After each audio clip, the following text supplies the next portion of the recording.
அனைவருக்கும் வணக்கம்.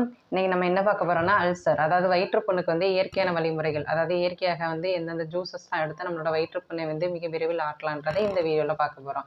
ஃபர்ஸ்ட்டு நம்ம பார்க்க போறது என்னன்னா, மணத்தக்காளி கீரை. மணத்தக்காளி கீரையை வந்து கொஞ்சம் சூப் மாரி பண்ணி, கொஞ்சம் டெய்லியும் வந்து ஒரு 11 மணி டைம்ல வந்து நீங்க டெய்லி குடிச்சிட்டே வரீங்கன்னா, உங்களோட வயிற்றுப்புண் வந்து மிக விரைவில் வந்து ஆறிவிடும். அதுலயும் வந்து அந்த மணத்தக்காளி கீரையில வந்து அந்த சூப்ல வந்து கொஞ்சம் சீரகமும், சின்ன வெங்காயம் எடுத்துக்கணும். அந்த சூப்னாலே நம்ம நார்மலாவே கொஞ்சம் ஸ்பைசியா சாப்பிடுவோம். ஆனா இந்த சூப்ல அப்படி எடுத்துக்க கூடாது. கொஞ்சம் சீரகமும், சின்ன வெங்காயம் எடுத்துக்கோங்க. அது கொஞ்சம் மிக விரைவில் வந்து நம்மளோட வயிற்று புண்ணை வந்து ஆற்றிவிடும். இப்போ ரெண்டாவது நம்ம பார்க்க போகிறது என்னன்னா கேரட்டு. கேரட் ஜூஸ் வந்து அதிகமாக எடுத்துக்கணும். வயிற்று புண் வந்து அதிகமாக இருக்குது, நமக்கு வந்து எரிச்சல் வந்து அதிகமாயிட்டு இருக்குது, சிலவங்களுக்கு அசிடிட்டி மாதிரிலாம் வர ஆரம்பிக்கும், வயிறு வலிக்க ஆரம்பிக்கும். அப்படி இருக்கவங்க வந்து கொஞ்சம் கேரட் ஜூஸ் அதிகமாக எடுத்துக்கோங்க. அதுவும் கொஞ்சம் வயிற்று புண்ணை வந்து சீக்கிரமாக ஆற்றி விடுறதுக்கு வந்து நல்லா ஹெல்ப் பண்ணுற மாதிரி இருக்கும். அதுக்கப்புறம் முட்டைகோஸ் சாறும் அதிகமாக எடுத்துக்கணும்.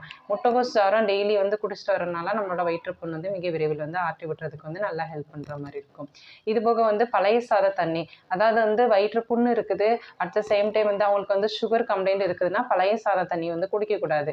அப்படி இல்லைன்னா வந்து பழைய சாத தண்ணியை வந்து அதிகமாக எடுத்துக்கலாம். அதாவது கஞ்சி தண்ணி, கஞ்சிம்பாங்க பழைய சாதம். பழைய சாதம் வந்து காலைல சாப்பிட்றனாலையோ, அப்படி இல்லைன்னா வந்து சோறு வடித்த தண்ணி வந்து நம்ம சாப்பிட்றனால வந்து நம்மளோட வயிற்று புண் வந்து மிக விரைவில் வந்து ஆறிவிடும். அது கொஞ்சம் நல்லா கூலிங்காகவும் இருக்கும், நம்ம நல்லா உள்ள சாப்பிட சாப்பிட. அது வந்து சீக்கிரம் வந்து நம்மளோட வயிற்று புண்ணை வந்து ஆற்றி விடுறதுக்கு நல்லா ஹெல்ப் பண்ணும். அப்புறம் என்ன நம்ம பார்க்க போறோம்னா வெண்பூசணி சாறு. வெண்பூசணி சாறும் குடிச்சிட்டு வரனாலையும், வெண்பூசணியில் கொஞ்சம் மோர் கலந்து குடிக்கிறனால கொஞ்சம் கூலிங்காகவும் நமக்கு கொடுக்கும். வயிற்றுப்புண் நல்லா வந்து மிக விரைவில் வந்து ஆறுறதுக்கு வந்து நல்லா ஹெல்ப் பண்ணுற மாதிரி இருக்கும்.